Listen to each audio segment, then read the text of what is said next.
আসসালামু আলাইকুম গাইস, আপনারা দেখতেছেন আমি চলে এসেছি একটা নতুন অসুখের সমাধান নিয়ে।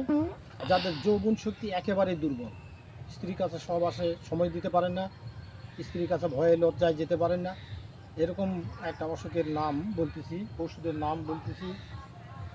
সেটা হলো এই যে আপনারা দেখছেন, যেটা ঢেঁকি শাক নামে পরিচিত। ঢেঁকি শাক, এই যে আমি দেখাইতেছি, এই যে ঢেঁকি শাক, এই ঢেঁকি শাকের শেকড়, এই ঢেঁকি শাকের শেকড় অন্ততপক্ষে হাফ কেজি পরিমাণে সংগ্রহ করে ভালো করে ধুয়ে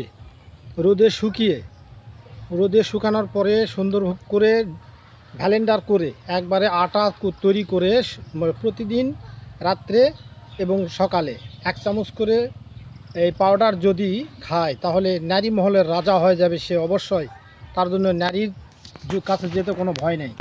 সহবাসে অনেক সময় পাবেন এবং সহবাসের টাইমিংটা অনেক বেড়ে যাবে ইনশাআল্লাহ।